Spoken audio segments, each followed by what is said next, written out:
श्रील प्रभुपाद की जय। सो आज हम नारद भक्ति सूत्र 46 पर हम डिस्कशन करेंगे, जो इस प्रकार है। कस्तरती मायाम यह संगम त्यजति यो महानुभावम सेवते निर्ममो भवति। तो नारद जी पूछ रहे हैं कस्तरती कौन तरेगा जो भौतिक संग का त्याग करेगा, साधुओं की महात्माओं की सेवा करेगा और निर्मम बन जाएगा, निस्वार्थ बन जाएगा। तो चर्चा करने से पहले मंगलाचरण करके शुरुआत करते हैं।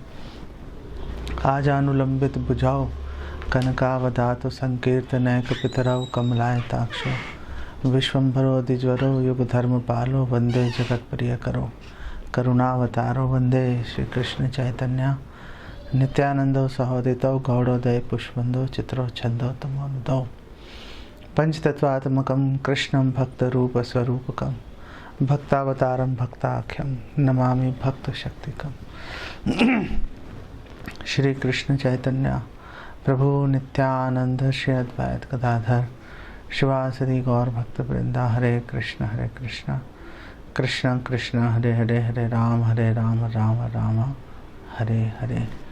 नमो विष्णु पादाय कृष्ण प्रेष्ठाय भूतले श्रीमते भक्ति वेदांत स्वामिन इति नामिने नमस्ते सारस्वते देवे गौरवाणी प्रचारिणे निर्विशेष शून्यवादी पाश्चात्य देश तारिणे। वैराग्य विद्या निज भक्ति योगा शिक्षार्थम एकः पुरुष पुराना श्री कृष्ण चैतन्य शरीरधारी कृपाम्बुतिर्यस्तम अहम प्रपत्ते। Hare Krishna. Coming back to this particular sutra, so Narada ji असत्संग के बारे में बात कर रहे हैं। और सबसे पहले उन्होंने नारद जी ने बोला कि असत्संग त्यागना चाहिए। त्याज्य, वो त्याग सर्वथा एव, हर प्रकार से उसको त्यागना चाहिए। और क्यों त्यागना चाहिए? क्योंकि असत्संग से जो है काम क्रोध लोभ स्मृति विभ्रमा बुद्धि नाश सर्वनाश, ये सब उसके सिम्टम्स, उसके लक्षण हैं, उसका प्रभाव होता है। और ये जो जितने भी ये सारे अवगुण हैं, ये एक लहर की तरह आते हैं। और जो अनस्क्रुपलस पर्सन है, जो अबोध व्यक्ति है, उसको अपने वेग में उसको उड़ा के लेके जाएंगे। इसीलिए रूपा गोस्वामी ने बिल्कुल नेक्टर ऑफ इंस्ट्रक्शन उपदेशामृत के पहले उन्होंने श्लोक में ये बोला था कि वेगों को कंट्रोल में करना सीखो। वाचो वेगम मनसा क्रोध वेगम। ये क्रोधों को जो है जितने भी वेग हैं, इनको अगर आप वश में कर लोगे तो आप गोदास से गोस्वामी बन जाओगे और पूरे संसार में आप शिष्य बनाने की योग्यता हासिल कर लोगे। तो रूपा को तो फिर उन्होंने आगे बताया कि ये जो लहरें हैं, ये लहरें उड़ा के तो ले जाती हैं, और साथ में जो लहरें हैं ये भर रही हैं दुखों के सागर को, और उसमें जो जीव है वो गोते लगा रहे हैं। तो अब यहाँ पे नारद जी ये प्रश्न उठा रहे हैं, वो बोल रहे हैं कि ये जो दुखों का सागर है, जो ये असत्संग रूपी लहरों से उस नदी से आता हुआ उसमें भर गया वो सागर, तो इस जिसको भव सागर भी कहते हैं, इस भव सागर से कौन पार निकलेगा, कैसे पार निकलेगा? अगले 3 श्लोक इसी के ऊपर नारद जी ने डेडिकेट कर रखे हैं। और फिर आगे वो एक उसके कंक्लूजन पे आ रहे हैं 50वें सूत्र में। तो ये अगले 3-4 सूत्र इसी के ऊपर डिस्कशन चलती रहेगी अप टू 49 सूत्र। सो नारद जी यहाँ कह रहे हैं कस्तरती कि कौन इससे बाहर निकलेगा, ये दुखों के महासागर से, ये भ्रम से, ये माया से कौन बाहर निकलेगा। बहुत ही उत्सुकता प्रदर्शित कर रहे हैं वो। तो बोल रहे हैं कि बाहर वही निकलेगा जिसने असत्संग का त्याग कर दिया। पहले कह रहे थे कि असत्संग का सर्वथा त्याग करना चाहिए, अब उन्होंने असत्संग के अवगुणों का वर्णन भी कर दिया। अब तो कह रहे हैं यार त्याग कर ही दो, अब तो now it is time for action. अब तो उसको जीवन में उतारने की बात है। सिर्फ किताबी ज्ञान लेते मत रहो, अब तो जीवन में उतारो उसको, कि अब तो एक्ट करना है। अब तो हमने उसको जो हमने नॉलेज ली है उसके विषय में हमने अब कुछ महत्वपूर्ण, कुछ डिसाइसिव, कुछ टेंजिबल, कोई ठोस हमने कदम उठाने हैं। तो नारद जी कह रहे हैं पहला ठोस कदम आप उठा सकते हो कि आप जितने भी ये असत्संग है उसको आप त्याग दो। त्यागना चाहिए इसलिए त्याग दो। और दूसरी बात वो कह रहे हैं कि महात्माओं की सेवा करो। महात्माओं की सेवा, वैष्णवों की सेवा करना इतना महत्वपूर्ण है। हम नारद जी के वृत्तांत से देख सकते हैं। नारद जी पूर्व जन्म में दासी पुत्र थे और उन्होंने चतुर्मास्य के दौरान उन्होंने सेवा की थी कुछ वैष्णवों की, उनका उच्छिष्ट खाया था, उनसे सुना था, उन्होंने परिप्रश्ने न सेवया, उनसे सुना था, बस नारद जी बन गए हो, उनको उसका फल प्राप्त हो गया कि वैष्णव की सेवा की।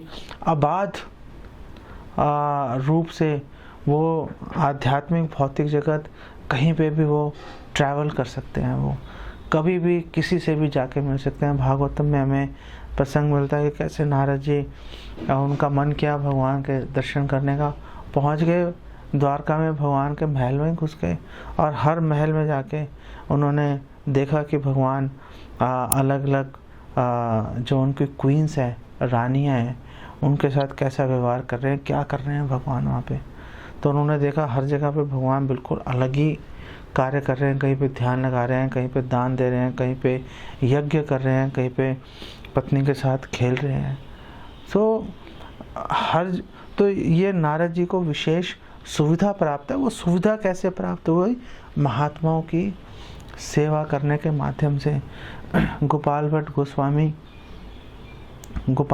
गोस्वामी के पिता वेंकट भट्ट जो हैं, वो दक्षिण भारत में चैतन्य महाप्रभु गए थे, वेंकट भट्ट के घर रुक गए और उनके घर रुके और गोपाल भट्ट गोस्वामी को चैतन्य महाप्रभु की सेवा करने का मौका मिला। देखो गोस्वामी, षट गोस्वामियों में उनका नाम आ गया।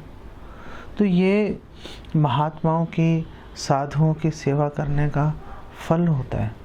और तीसरी जो वो मुख्य बात बोल रहे हैं कि निर्ममो भवति, कि निर्मम बन जाओ।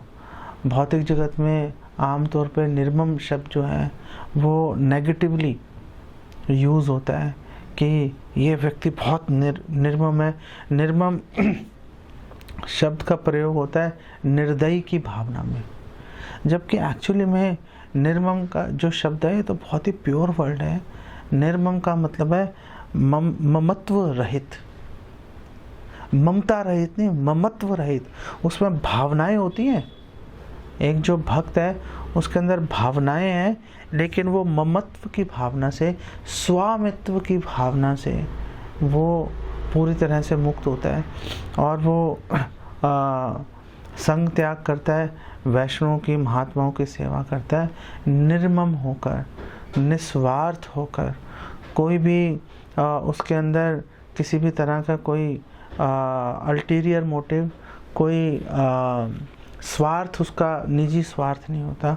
सिर्फ एक ही स्वार्थ होता है कि वैष्णवों की सेवा करने के माध्यम से वो भगवान को प्रसन्न करना चाहता है। ये स्वार्थ श्रील प्रभुपाद कह रहे हैं, ये स्वार्थ रख सकते हैं। इसके अलावा कि वैष्णव की सेवा करनी है, भगवान को संतुष्ट करना है, इसके अलावा कोई भी भावना हम अपने हृदय में नहीं रख सकते। एक बार श्रील प्रभुपाद अमेरिका में कुछ जो उनके डिसाइपल्स हैं, उनके शिष्यों के कुछ पेरेंट्स आए हुए थे वहाँ पर और श्रील प्रभुपाद उनसे बातचीत कर रहे थे। तो एक डिसाइपल के पेरेंट ने उनसे बोला कि स्वामी जी, बाकी तो सब ठीक है, हमारा लड़का अब उसका व्यवहार बड़ा बदल गया है, और नशा वशा सब छूट गया है, बाकी सब अच्छा है। लेकिन एक बात हमें अच्छी नहीं लग रही, समझ नहीं आ रही कि इसमें कोई मतलब कोई डिज़ायर ही नहीं है इसके अंदर, कोई इच्छा ही नहीं है इसके अंदर, और हमें भी ये कह रहा है कि इच्छा नहीं होनी चाहिए। तो श्रील प्रभुपाद ने बोला कि वेल, जो एक भक्त होता है वो पूर्णतः निस्वार्थ होता है, वो किसी भी चीज़ की इच्छा नहीं करता। ये सुन के वो जो उनका डिसाइपल है उसके पेरेंट्स बिदक गए। बोला क्या मतलब है, इच्छाएं होनी चाहिए। तो श्रील प्रभुपाद के साथ में उनके एक और डिसाइपल खड़े थे, उन्होंने बोला नहीं नहीं, प्रभुपाद का मतलब है कि कोई भौतिक इच्छाएं नहीं होती, आध्यात्मिक इच्छाएं तो होती हैं। प्रभुपाद ने बोला नहीं, एक भक्त की कोई भी इच्छा नहीं होती, ना आध्यात्मिक ना भौतिक। एक भक्त पूरी तरह से निस्वार्थ होता है, वो वैकुंठ धाम भी नहीं जाना चाहता, वो इस संसार में भी नहीं रहना चाहता, वो कुछ नहीं करना चाहता, वो केवल भगवान को संतुष्ट करना चाहता है।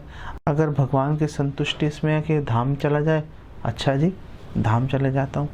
अगर भगवान की संतुष्टि है नरक चले जाओ, और नरक जाने के लिए तैयार है। भगवान की संतुष्टि है कि तुम इस भौतिक संसार में दोबारा से जन्म ले लेकर तुम प्रचार करो, अब भक्त उसके अंदर संतुष्ट है। मम जन्मनि जन्मनीश्वरे भवताद भक्ति अहेतु की त्वयि।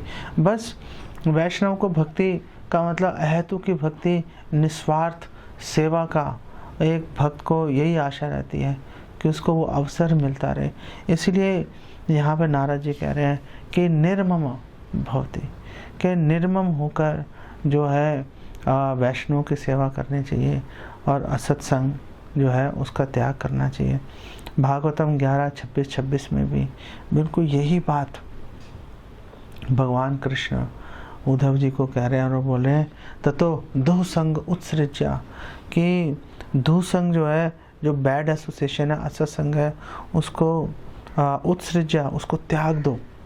सत्सु सज्जेत बुद्धिमान, और सत्सु का मतलब है वैष्णव जो साधु महात्मा है, और जो महात्माओं का, जो बुद्धिमान व्यक्ति है वो महात्माओं का संग करता है। और आगे वो बोल रहे हैं संत एव अस्य छिन्दन्ति, और जो संत जब वो संग करता है तो जो संत क्या करते हैं, संत अपने वचनों से जो है भेद देते हैं। किसको भेद देते हैं? वो बोल रहे हैं मनो व्यासंगम उक्ति भी, अपने जो वचनों से, उक्ति भी अपने वचनों से भेद देते हैं। जो उसके हृदय में जितनी भी जो हृदय ग्रंथि है और जो उसको जोड़ रही है, उसको चिपका के रखा हुआ है भक्ति की प्रतिकूल क्रियाओं से, गतिविधियों से। तो ये वैष्णव का संग करने का बेसिकली गोल है। और एक भक्त को ये चेक करते रहना चाहिए। अगर एक भक्त वैष्णव का संग कर रहा है, और मैं आपको बार बार ये आपको चेतावनी दे रहा हूँ कि वैष्णव का संग एक्चुअली में कई बार बहुत पेनफुल होता है। वैष्णव का संग वेल सुसूक्ष्म होता है। वैष्णव के संग के अंदर एक सुरक्षा का अनुभव होता है। आप किसी भी शुद्ध भक्त के साथ में रहो, आपको एक सुरक्षा का अनुभव आपके अंदर हो जाएगा। केयर फ्री टाइप जो है एक डिवोटी महसूस करता है। ये वैष्णव का विशेष उनके संग का विशेष प्रभाव होता है। लेकिन जो वैष्णव है वो देखते हैं कि अगर जो साधक है उसके हृदय में अगर अपने घर परिवार इत्यादि के प्रति अपने विचारों से अगर उसकी आसक्ति है, तो अपने वचनों से उक्ति भी छिन्दन्ति, वो उसका भेदन करते हैं। और जब वो भेदते हैं उसको, जब वो काटते हैं हृदय ग्रंथि को, तो अगर भक्त अगर विनम्र नहीं होता, अगर भक्त में लेश मात्र भी, जो साधक है अगर उसके अंदर लेश मात्र भी अहंकार होगा, तो वो तिलमिला जाता है, वो उसको बर्दाश्त नहीं कर पाता। तो वैष्णव संग कर रहे हो तो प्लीज़ चेक करो कि आपके हृदय में भौतिक आसक्तियाँ घट रही हैं कि नहीं घट रही। ऐसा तो नहीं कि वैष्णव संग किया, एक बिंदु पे आके खड़े हो गए, आओ चलो ये बहुत बढ़िया जगह है, वाकई में बढ़िया जगह, पहले कहाँ थे अब कहाँ पहुँच गए। लेकिन अब यहाँ पे आके आप अटक गए और अटक गए, अब उससे आप आगे नहीं बढ़े। चैतन्य महाप्रभु इनफैक्ट भक्तिविनोद ठाकुर श्री भक्तालोक में वो बोल रहे हैं कि जो वैष्णव है, अगर किसी व्यक्ति ने ऐसा गुरु बनाया है जो कि एक जगह पे अटका हुआ है, तो वो भी, उसके जो शिष्य हैं वो भी अटक जाएंगे वहीं पे। तो अगर जो गुरु है जो संग दे रहा है उसको बहुत, उसके ऊपर ये उसकी नैतिक, आप कह लो for want of a better word, उसकी ये नैतिक जिम्मेदारी है उसकी कि वो जन्म सार्थक करी, खुद भी वो ऊपर उठना चाहिए और तभी वो करे परोपकार, तभी जो उनके साथ जो जुड़े हुए हैं लोग, तभी वो उनको ऊपर उठा पाएगा। अगर वो खुद एक जगह पर जाके अटक गया तो जो आगे उसके साथ जो जुड़े हुए लोग हैं वो रस्सी से सारे एक दूसरे से बंधे हुए हैं। जब जो गुरु है, जो नींव है, जब वो नींव ही एक जगह पे फिक्स हो गई, अब वो जो नींव फिक्स हुई है उसके ऊपर जो सारे डिवोटिस खड़े हैं जो बंधे हुए हैं, उरु दामनी बद्धा जो मोटी रस्सी से बंधे हुए हैं, वो कहाँ जाएंगे बेचारे, वो भी वहीं फंस जाएंगे। इसलिए हम देखते हैं कि एक छोटी सी अगर कोई डेविएशन अगर डिवोशनल प्रैक्टिस में, भक्ति में अगर आ जाए, इंस्टीट्यूशन में आ जाए, वो इतना बड़ा उसका रूप ले लेती है। मैं इसके ऊपर ज़्यादा विस्तार में चर्चा नहीं करूँगा क्योंकि मुझे कई लोग बोल रहे हैं कि मैं एक कंट्रोवर्शियल चीज़ें बोल देता हूँ।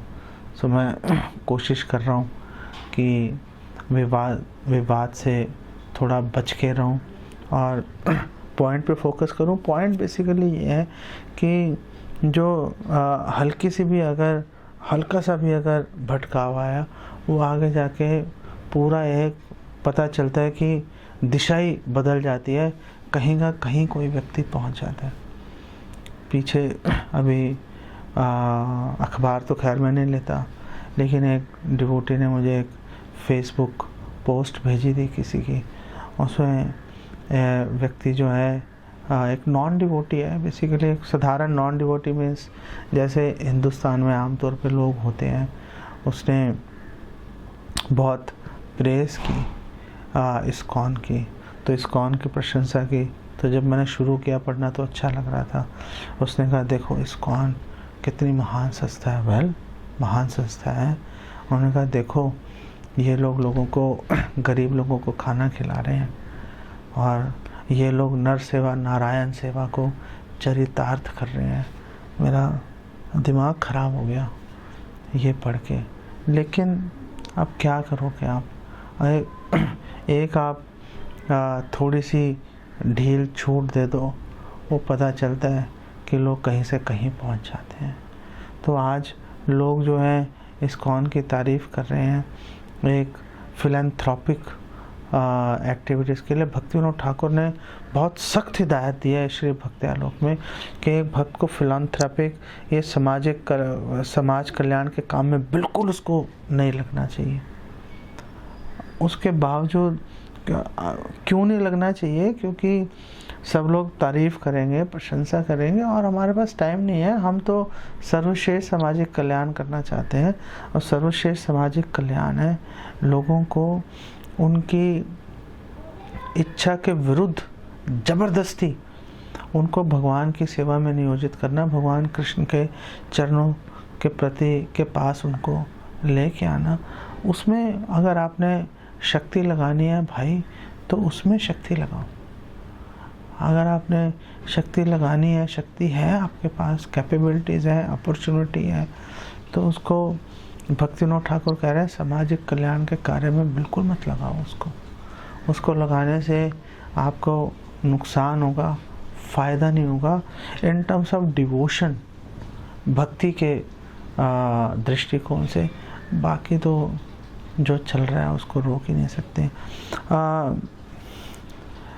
श्रील रूपा गोस्वामी इसी विषय में कि अभक्तों का संग, भौतिक संग त्यागना चाहिए और महात्माओं की सेवा करनी चाहिए। तो जब वो बात कर रहे हैं नेक्टर ऑफ इंस्ट्रक्शंस में, तो वहाँ पे वो कह रहे हैं कि 6 तरीके से जो भक्ति है वो हमारी उन्नत होती है, भक्ति में हम आगे बढ़ते हैं। उत्साहात, निश्चयात, धैर्यात, तत्तत् कर्म परिवर्तनात्, संग त्यागात सतो वृत्ते, षट्विध भक्तिर प्रसिद्ध्यति। कि भक्ति प्रसिद्ध होगी, भक्ति हमारी उन्नत होगी। कैसे? कि हम उत्साह से हम जो है भक्ति में अगर जुड़े रहेंगे, और कई बार भक्तों को अगर वांछित परिणाम अगर नहीं भी मिल रहा तो भी उसको भगवान की योजना समझकर उसको लगे रहना चाहिए। अवसर मिलेगा तो कभी इस पे और डिटेल में इस पे चर्चा भी करेंगे। और निश्चयात के पूरे संकल्प से, दृढ़ संकल्प होकर एक भक्त को भगवान की भक्ति में जुड़ना चाहिए, भक्तों की सेवा में जुड़ना चाहिए। श्रील प्रभुपाद इसका उदाहरण देते हैं। श्रील प्रभुपाद भगवद गीता 6:24 के पुरपोट में इस विषय में बात कर रहे हैं, और वो कह रहे हैं कि एक बार एक चिड़िया थी, तो उसके अंडे उसने समुद्र के किनारे अंडे दिए थे। समुद्र आया, लहर आई, अंडों को उड़ा के ले गई। वो अंडे जो है वो समुद्र में बह गए। चिड़िया ने उसको प्रार्थना की समुद्र को कि प्लीज़ मेरे अंडे वापस कर दो, और समुद्र उस पर हंस दिया समुद्र है। और चिड़िया ने कहा अगर तुमने मेरे अंडे वापस नहीं किए, मैं तुम्हारा सारा पानी बाहर निकाल दूंगी। उसको सुन के समुद्र की हंसी छूट गई। समुद्र ने ध्यान ही नहीं दिया उसकी बात पर। चिड़िया ने अपनी चोंच में पानी भर के उसको समुद्र से बाहर ले जाके फेंकना शुरू कर दिया। सब लोगों ने उसका मजाक उड़ाया, जितने पशु पक्षी थे, जितने भी देखने वाले थे, सब लोग उसका मजाक उड़ाते रहे। लेकिन वो चिड़िया अपने संकल्प से पीछे नहीं हटी, और वो ऐसे करती रही, पानी को बाहर निकालती रही। और ये बात धीरे धीरे फैलते फैलते गरुड़ जी के पास पहुंच गई। और गरुड़ जी पहुंच गए वहाँ पे। गरुड़ ने समुद्र को बोला कि भाई इसके अंडे दे दे, नहीं तो जो ये काम कर रही है इसको तो बोलूँगा तू भेड़िया बहन, मैं करता हूँ तेरा काम। अब समुद्र डर गया। गरुड़ जी शक्तिशाली हैं, भगवान के वाहन हैं। डर गया, और समुद्र ने जो है वो चिड़िया के अंडे वापस कर दिए। निश्चय पूर्वक दृढ़ संकल्प से जो भगवान की सेवा करना का ये फल होता है कि हमें जो देव नेत्र है ना, हमें भगवान की और भगवान के जो भक्त हैं, जो वैष्णव हैं, उनका ध्यान हमारी ओर आकर्षित हो जाता है, और वो हमें हेल्प करने के लिए वो तैयार हो जाते हैं। इसलिए ऐसा नहीं सोचना चाहिए कि कोई प्रोजेक्ट है या कोई सर्विस है बड़ी डिफ़िकल्ट है या बड़ी लंबी है, उबाऊ है, कैसे होगी, सफलता मिलेगी नहीं मिलेगी। सर्विस मिली है, सर्विस करनी चाहिए, और फिक्स होकर सर्विस करनी चाहिए। ऐसे नहीं कि बंदर की तरह गुलाटी मारते रहो, कभी यहाँ कभी वहाँ, कभी यहाँ कभी वहाँ। कई भक्त होते हैं वो और सर्विस जब भी होती है, सर्विस हमेशा वैष्णव से सलाह मशवरा लेके करनी चाहिए। ऐसा नहीं कि आपको जो अच्छा लगा बस उठा के करना शुरू कर दिया। हर सर्विस के लिए एक रिक्वायरमेंट है। फॉर एग्जांपल अगर आप बुक्स लिखना चाहते हो, श्रील प्रभुपाद ने बोला है कि बुक्स लिखो, आर्टिकल्स लिखो, लेकिन बुक्स या आर्टिकल लिखने के लिए केवल लिटरेरी नॉलेज, केवल लैंग्वेज पर मास्टरी पर्याप्त नहीं है। उसके लिए रियलाइजेशंस होनी चाहिए, अनुभव होना चाहिए कुछ। वो जो रियलाइजेशन है और अनुभव है वो कहाँ से आएंगे? वो रियलाइजेशंस और अनुभव जो हैं वो केवल और केवल साधना और सेवा के माध्यम से आएंगे, और टाइम लगता है उसमें। जैसे श्रील प्रभुपाद ने उदाहरण दिया, छोटे बच्चे हैं, लड़का लड़के छोटे छोटे हैं, 5-5 साल के, उनमें आपस में लव हो ही नहीं सकता। वो तो टाइम की वेट करनी पड़ेगी, जब मैच्योर होंगे तो लव और सेक्सुअल अट्रैक्शन तब आएगी। अभी सोचे कि अभी 5 साल की उम्र में आ जाए, ऐसा नहीं होता। और श्रील प्रभुपाद ने एक और उदाहरण दिया कि एक स्त्री जो है उसका विवाह हुआ और वो अपने पति के पास जब वो शादी के बाद रहने गई तो उसको बहुत उत्सुकता थी कि मुझे तुरंत संतान चाहिए। तो प्रभुपाद ने बोला तुरंत संतान का क्या मतलब है, पति की सेवा करते रहो और समय आने पर जो है गर्भाधान हो जाएगा, बच्चा विकसित हो जाएगा गर्भ में और उचित समय आने पर बच्चा पैदा हो जाएगा। धैर्य रखना पड़ता है, वो टाइम। इसीलिए रूपा गोस्वामी बोल रहे हैं उत्साहात निश्चयात धैर्यात, धैर्य रखना पड़ता है, सर्विस में एंगेज होना पड़ता है और फिक्स होकर सर्विस करनी पड़ती है, तो अनुभव आते हैं। फिर अनुभव के आधार पर आप फॉर एग्जांपल जैसे बुक राइटिंग है, आप बुक राइटिंग तब कर सकते हो सिर्फ मेरी हिंदी बहुत अच्छी है या मेरी अंग्रेज़ी बहुत अच्छी है या मेरी बंगाली लैंग्वेज बहुत अच्छी है, चलो किताबें लिखना शुरू कर दो, ऐसे नहीं होता। उसके लिए अनुभव चाहिए होता है और अनुभव के लिए प्रॉपर फिक्स होकर सेवा करनी पड़ती है। अपने मन से इधर उधर गुलाटी मार के बातें नहीं पड़ती। और ये जो उदाहरण मैंने बुक राइटिंग के बारे में दिया है, ये हर क्षेत्र में एप्लीकेबल है। अगर आप प्रचार करना चाहते हो तो ऐसा नहीं कि आपने भगवत गीता पढ़ ली, भागवतम पढ़ ली, चलो भैया मैंने पढ़ ली, जाके अब प्रीचिंग शुरू कर देता हूँ, ऐसे नहीं होता। प्रचार करने के लिए पहले आपको अध्ययन गुरु के पास बैठ के, सीनियर वैष्णव के पास बैठ के आपको वो टाइम लगाना पड़ेगा, आपको सीखना पड़ेगा उनसे और उनसे अच्छी तरह से समझ कर जो शास्त्रों में विरोधाभास है उसका सामंजस्य बिठाकर एक व्यू डेवलप करके फिर सर्विस में जो प्रचार के अंदर आगे बढ़ सकते हैं। नहीं तो मतलब ऐसे ही अधकचरे ज्ञान के साथ में अगर हम सोचे चलो चलते हैं सेवा करते हैं तो बट श्रील प्रभुपाद ने भक्तों को लगा भी दिया था। चलो नीड थी उस समय, प्रचार बढ़ाना था, पूरे संसार में कृष्ण भावना में स्थापित करनी थी और श्रील प्रभुपाद आचार्य हैं, प्योर डिवोटी हैं, उन्होंने एम्पावर कर दिया। उन्होंने कई बार जो सीनियर भक्त है वो नए डिवोटीज़ को एनकरेज करने के लिए कई बार वो लेक्चर्स वगैरह की सर्विस उनको दे भी देते हैं। तो उससे ये नहीं सोच लेना चाहिए कि अब तो हम एक्सपर्ट हो गए, अब तो हमें व्यासासन पर बैठने की अनुमति मिल गई। अरे भाई, वो अनुमति आपको दी है आपको भक्ति में आगे बढ़ाने के लिए, रियलाइजेशंस लाने के लिए। ऐसा नहीं है कि अब तो आप गुरु बन गए हो और अब तो आप दीक्षा देना शुरू कर दो, ऐसे नहीं होता। टाइम लगता है हर चीज़ के लिए, धैर्यपूर्वक उसको करना पड़ता है। आगे रूपा गोस्वामी कह रहे हैं धैर्य के बाद जो उत्साहात निश्चयात धैर्यात, और फिर आगे कह रहे हैं तत्त कर्म प्रवर्तनात्। और जो भक्ति के अनुकूल कार्य हैं, श्रील प्रभुपाद उसकी ट्रांसलेशन में बोल रहे हैं कि नवधा भक्ति श्रवणम कीर्तनम विष्णु स्मरणम पाद सेवनम अर्चनम वदनम दास्यम साख्यम आत्मनिवेदनम।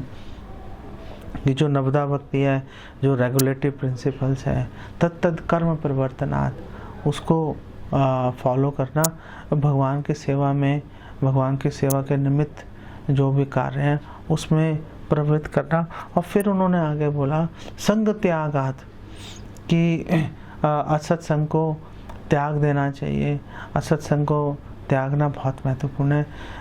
संग त्यागात जो है, हमने सूत्र 45 में हमने इस पे काफ़ी डिटेल में हमने डिस्कशन की थी।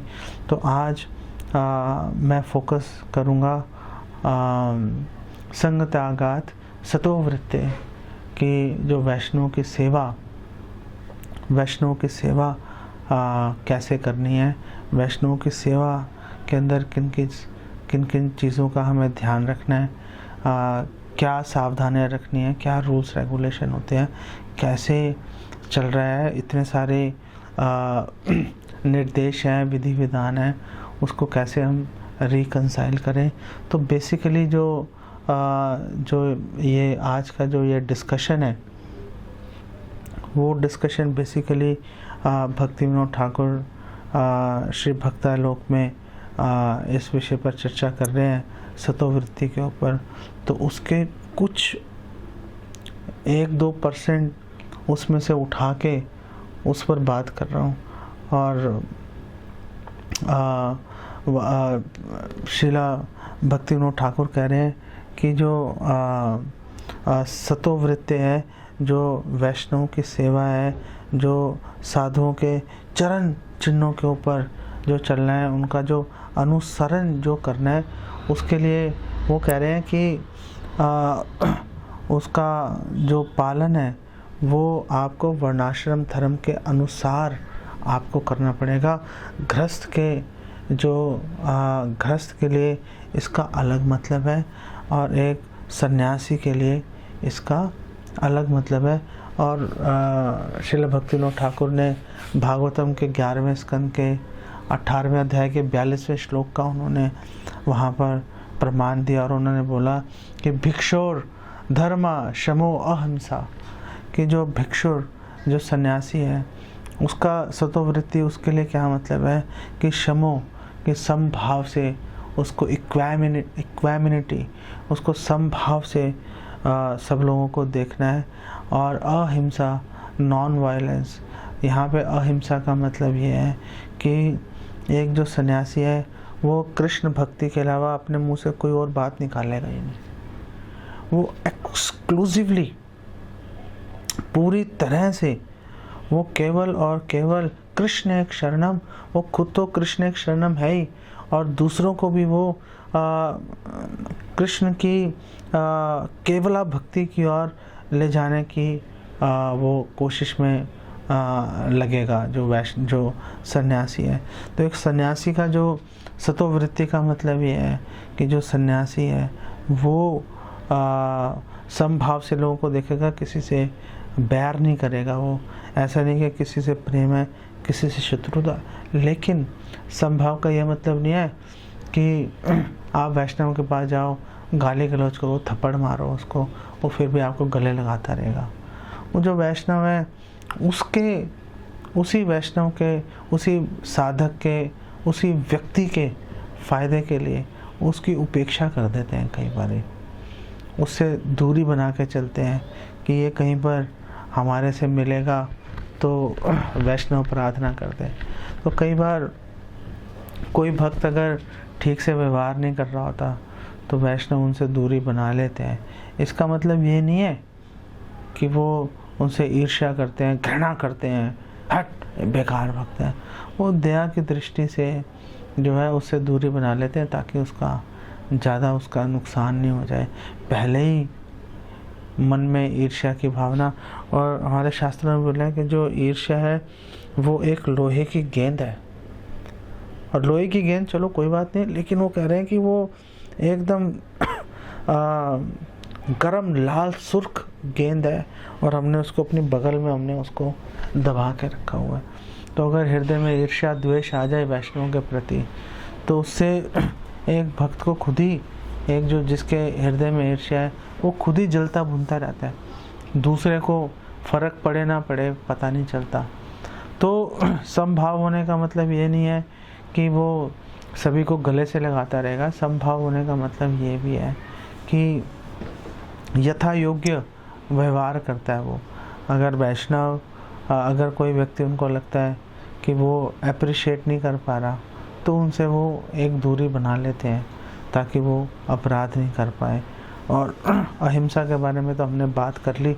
और आगे वो कह रहे हैं कि तपा ईक्षा वनौकसा, और जो वनौकसा मतलब जो वानप्रस्थी हैं, वानप्रस्थियों का उन्होंने बोला कि कर्तव्य है तप करना। तप करना मतलब कम खाना, अल्पाहार करना।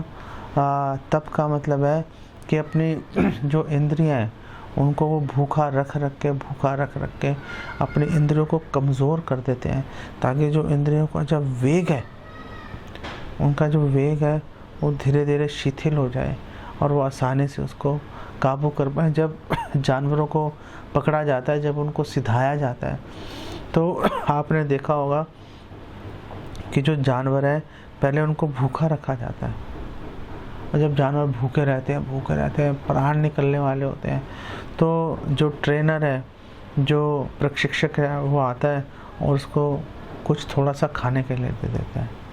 तो इंद्रियों को तो तप का मतलब ये नहीं है कि इंद्रियों को भूखा ही मार दो, तप का मतलब है अल्पाहार करते रहो, धीरे धीरे इंद्रियों को जो है। और अल्पाहार केवल ये नहीं कि उदर के लिए अल्पाहार मतलब आँखों के लिए भी अल्पाहार, अल्पाहार का मतलब है कानों के लिए भी अल्पाहार, जीवा के लिए भी अल्पाहार।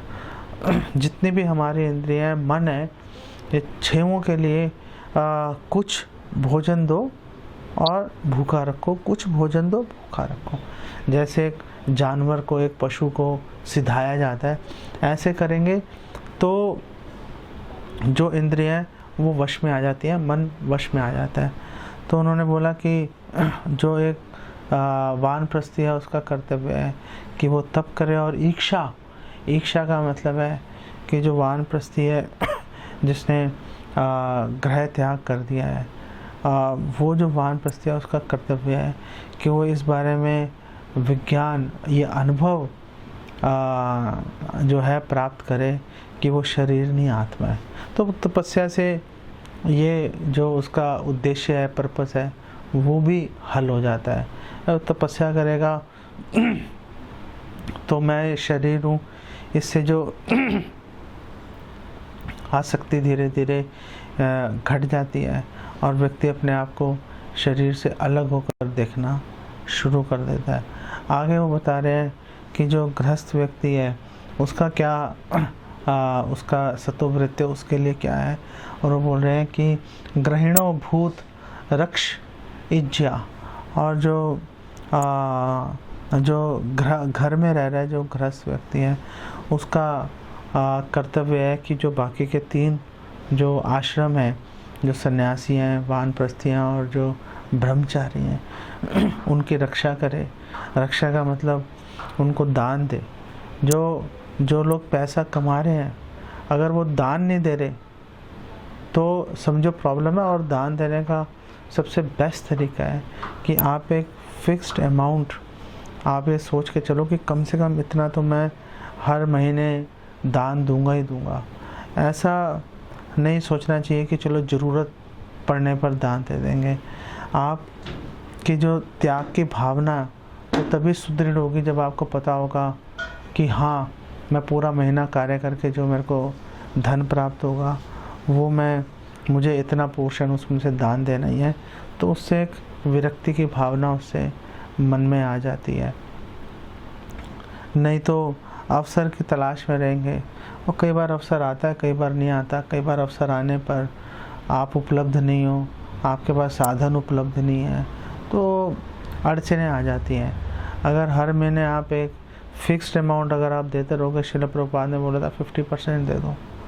अब चलो 50% देने की अभी आप में उतना वैराग्य नहीं है, चलो कुछ तो शुरुआत करो, कुछ तो देना शुरू करो, 10, 20, 50 रुपये, फिर आगे उसको देखेंगे। अगर किसी की क्षमता, ऐसा नहीं है कि कल आप सब 10 रुपये लेके मेरे घर आ जाना। तो जो भी जिसकी जितनी क्षमता है उसके अनुसार दान देना चाहिए और धीरे धीरे उसको बढ़ाना चाहिए। उससे आप देखना, आपके जैसे मल त्याग से, मल सुबह त्यागने के बाद एकदम मन कंफर्टेबल हो जाता है, निर्मल हो जाता है, शरीर हल्कापन महसूस करते हैं। वैसे ही आप अगर दान देंगे, जो मौत की घंटी है, अगर दान दोगे आप, तो आपको हल्कापन महसूस होगा। लेकिन वो करने से होगा, पता नहीं होगा नहीं होगा ऐसे मत सोचो। हमारे शास्त्रों में अगर बोला है उसके पीछे कोई लॉजिक है, कुछ रीज़न है, लोगों ने अनुभव करके ये चीज़ों को बोला हुआ है। और उन्होंने बोला है यहाँ पर इस श्लोक में बोला है कि जो गृहिणों, जो गृहस्थ है, भूत रक्षा, कि उनको जो बाकी के जो 3 आश्रम हैं उनकी रक्षा करनी चाहिए, उनका पालन पोषण करना चाहिए। और इज्जा का मतलब है उनको पूजा पाठ, यज्ञ आदि उनको करते रहना चाहिए। तो ये जो गृहस्थ है उनका कर्तव्य है।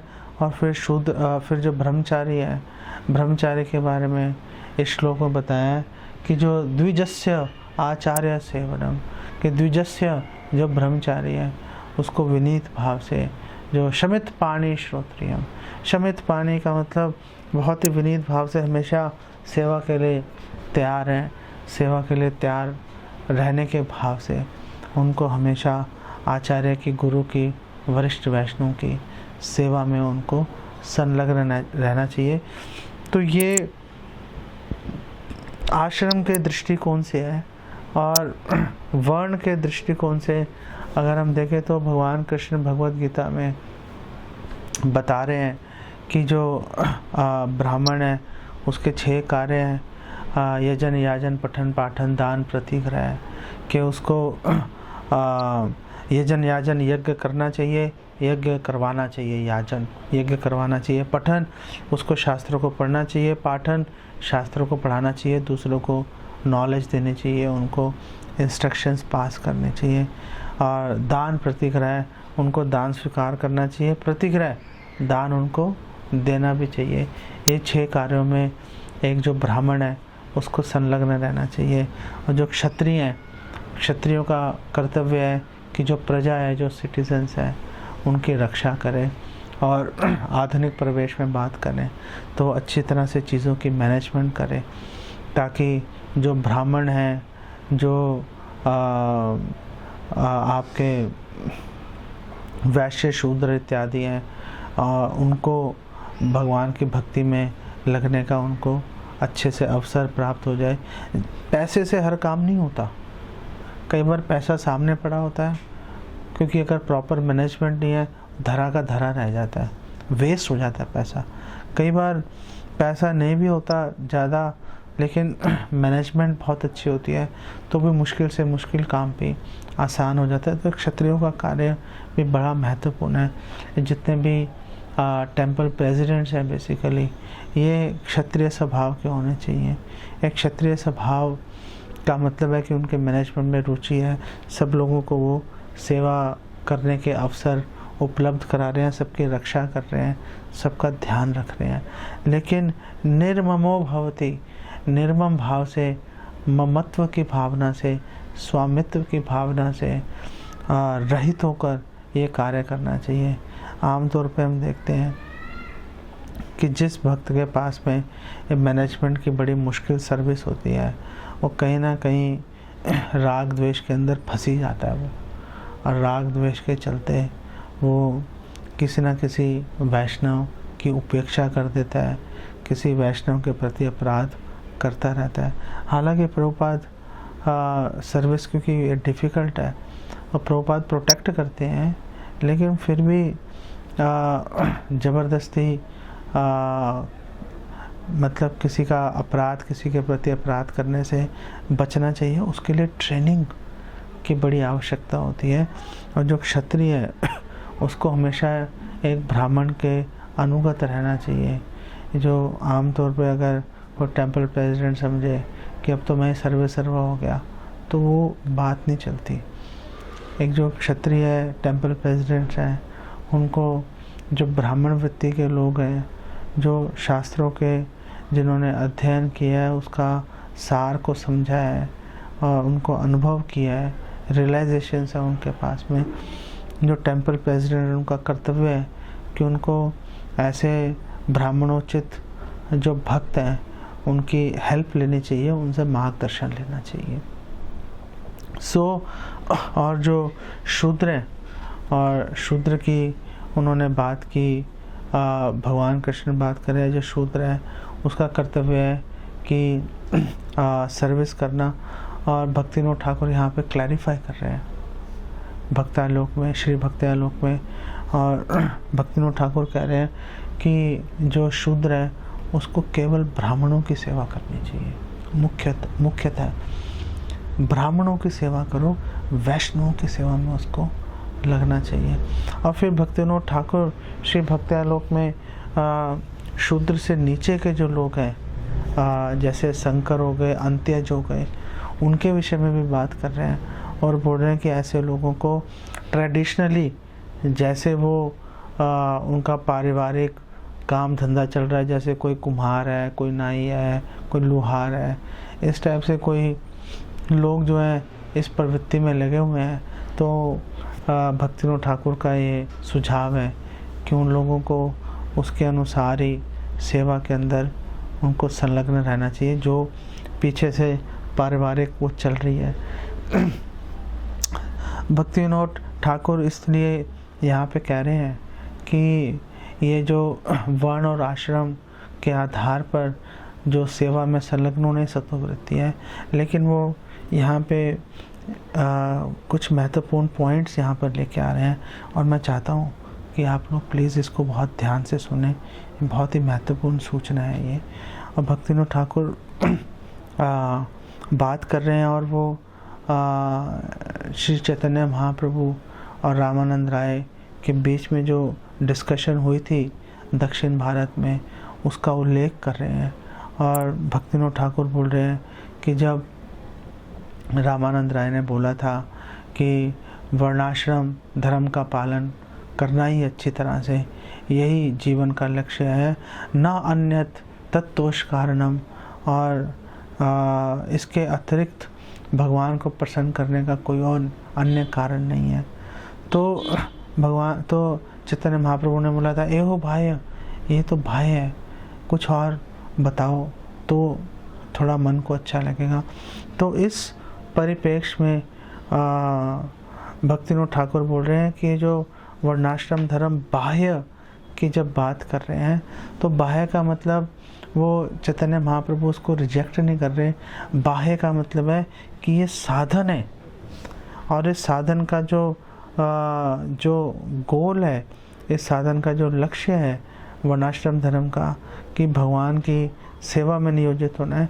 अगर भगवान की सेवा में नियोजित नहीं हुए और केवल अगर वर्णाश्रम धर्म से ही अटक के रह गए, तो विफलता है बेसिकली। तो उस चीज़ को चैतन्य महाप्रभु ने रिजेक्ट किया है। और भक्ति विनोद ठाकुर उसके प्रमाण में भक्ति विनोद ठाकुर एक श्लोक कोट कर रहे हैं कि धर्मा स्वनुष्ठिता पुंसाम विश्व सेन कथा सुया ना उत्पादयत यति रतिम श्रम है भी केवलम। कि अगर हमने वर्णाश्रम धर्म का बहुत अच्छे से पालन किया, लेकिन अगर हरि में, अगर कृष्ण में हमारी रति, हमारी आसक्ति अगर पैदा नहीं हुई, तो श्रम है भी केवलम, और बेसिकली बेकार है। भक्ति विनोद ठाकुर कह रहे हैं कि जो वर्णाश्रम धर्म है, इसका जो फल क्या होगा वर्णाश्रम धर्म का, इसका फल होगा कि जो वर्णाश्रम धर्म का पालन करने वाला है, उसका शरीर और आत्मा प्योरीफाई हो जाएगी, शुद्ध हो जाएगी। जो उसका सूक्ष्म शरीर है और स्थूल शरीर है, वो उसका प्योरीफाई हो जाएगा। लेकिन अगर वो उस प्योरीफाइड स्टेज में अगर उसने भगवान की सेवा अगर वो नियोजित नहीं हुआ, तो फिर बेसिकली वो श्रम है, वो बेसिकली बेकार है। और भक्ति विनोद ठाकुर रामानंद राय के श्लोक को भी कोट कर रहे थे, विष्णु आराध्यते पंथा न अन्य तत्तोष कारणम, कि वर्णाश्रम धर्म के अतिरिक्त एक जो भौतिकवादी व्यक्ति है, अगर वो वर्णाश्रम धर्म में अगर नहीं लगेगा, तो वर्णाश्रम धर्म के बिना एक भौतिक व्यक्ति कभी भी भगवान की सेवा में नियोजित नहीं हो सकता। इसलिए वर्णाश्रम धर्म को इंस्टीट्यूट करना, वर्णाश्रम धर्म को लगाना बहुत ही महत्वपूर्ण बात है। और यही जो है एक भौतिक व्यक्ति से भक्त के स्तर पे आएगा, और फिर आगे भक्ति में आगे प्रगति करेगा। और भक्ति विनोद ठाकुर एक और महत्वपूर्ण बात इस संदर्भ में बोल रहे हैं।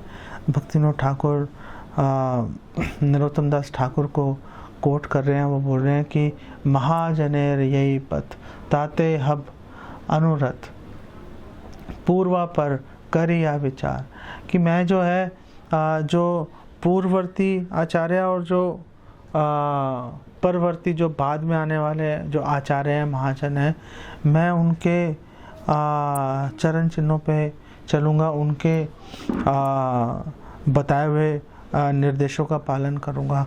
तो पूर्ववर्ती और बाद वाले जो है, जो पहले आ चुके आचार्य हैं और जो बाद वाले आचार्य हैं, वो कैसे हम पता लगाएंगे कि पहले कौन है बाद में कौन है, क्या चल रहा है, क्या हमारे बाद वालों की बात कर रहे हैं, क्या हो रहा है। तो भक्तिविनोद ठाकुर यहाँ पे क्लैरिफाई कर रहे हैं।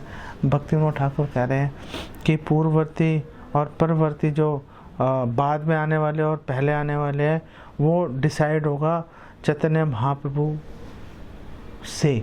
जो चैतन्य महाप्रभु से पहले हैं वो पूर्ववर्ती आचार्य हैं, और चैतन्य महाप्रभु के बाद में आने वाले जो उनके शिष्य हैं और शिष्यों के शिष्य हैं, वो जो है बाद में आने वाले आचार्य हैं। और भक्तिविनोद ठाकुर ने कहा है कि जो चैतन्य महाप्रभु और उनके बाद में जो आने वाले आचार्य हैं, जो उनके शिष्य हैं, उनके पद चिन्हों पे चलना, उनका अनुसरण करना वो अधिक श्रेष्ठ है। ये बात हमेशा ध्यान रखनी चाहिए। तो अगर कभी ये मन में संकोच आए कि यमराज जी ने जो बात बोली है, वो भीष्म पितामह जी ने जो बात बोली है उस पर अमल करूं कि रूपा गोस्वामी जो बोल रहे हैं उस पर अमल करूं, तो भक्तिविनोद ठाकुर के इस संदर्भ से हमें पता चल जाता है कि भैया जो रूपा गोस्वामी कह रहे हैं उनके बातों पे अमल करो, जो श्रील प्रभुपाद कह रहे हैं उनकी बात पे अमल करो। श्रील प्रभुपाद ने, रूपा गोस्वामी ने बहुत ही इस हमारे आधुनिक परिवेश को, हमारी असहाय अवस्था को, हमारे खराब हालत को देखते हुए भक्तिविनोद ठाकुर, श्रील प्रभुपाद, रूपा गोस्वामी, भक्ति सिद्धांत सरस्वती, इन लोगों ने एक जो प्रैक्टिकली हम व्यवहारिक रूप से कैसे हम भक्ति में जुड़ सकते हैं वो उन्होंने बताया है। सो ये एक्चुअली में बात बहुत महत्वपूर्ण है कि हम जो आचार्य हैं सतोवृत्ते, उनके चरण चिन्हों पे, आचार्यों के, साधुओं के चरण चिन्हों पे चले हम। और भगवान कृष्ण भागवत में बता रहे हैं कि अगर वो कह रहे हैं कि अगर कोई जो भक्त है वो अगर कई बार अगर गलती से वो वर्णाश्रम धर्म का पालन कर भी रहा है, लेकिन उससे अगर कोई पाप भी हो जाता है, वो अगर भोग कर लेता है, पाप नहीं होता, भोग कर लेता है। वर्णाश्रम धर्म का लक्ष्य है कि विरक्ति की ओर जाना चाहिए, लेकिन विरक्ति की ओर भक्त जा रहा है, उससे अचानक उससे भोग हो गया, तो भगवान कृष्ण कह रहे हैं कि अगर वो ग्लानि अपने हृदय में अनुभव करता है, अगर वो जो उससे भोग हो गया उसके लिए वो पश्चाताप करता है, ओह ये मेरे से क्या होगा, तो भगवान कृष्ण कह रहे हैं बस उसी से उसका शुद्धिकरण हो जाता है, कोई विशेष उसके अंदर ऐसी बात नहीं है। और एक अच्छे भक्त के लिए, भक्तिविनोद ठाकुर कह रहे हैं, एक अच्छे भक्त के लिए आश्रम महत्वपूर्ण नहीं है। आश्रम डिसाइड होता है, आश्रम का चुनाव होता है कि कौन सा आश्रम आपके लिए अनुकूल है भक्ति करने के लिए। अगर गृहस्थ जीवन में रह के आप अच्छे से भक्ति कर सकते हो, गृहस्थ जीवन में रह के भक्ति करते रहो। श्रीवास पंडित ने कभी अपने घर का त्याग नहीं किया, हमेशा घर में बने रहे। अद्वैताचार्य ने कभी अपने घर का त्याग नहीं किया, हमेशा घर में वो बने रहे। स्वरूप दामोदर है, उन्होंने घर का त्याग कर दिया, उन्होंने संन्यास आश्रम ले लिया उन्होंने। तो जो जिसके लिए जैसा अनुकूल है उसके अनुसार वो आश्रम का चुनाव करके भक्ति में आगे बढ़ना पड़ेगा। अब वो आश्रम कौन सा अनुकूल है कैसे डिसाइड करेंगे, उसके लिए आपको वापस आपको सतोवृत्ते, आपको महात्माओं के पास आपको जाना ही पड़ेगा और निस्वार्थ भाव से, निर्मम होकर, ममत्व की भावना से हीन होकर जब हम वैष्णव के पास जाएंगे और उनसे हम पूछेंगे, जिज्ञासा करेंगे कि कैसे भक्ति में आगे बढ़ना है, तो हमें ये निर्मम विरक्ति के आधार पर, उसके बल पर हम जो है उनकी आज्ञाओं को, उनके निर्देशों को हम जीवन में उतार भी पाएंगे। अगर हम अपने विचारों से अगर जुड़े रहेंगे और हम अगर अपने मन में हमेशा डर का अनुभव करते रहेंगे, तो आप वैष्णव के पैरों को चाट चाट के पीते रहो, उससे कुछ नहीं होने वाला।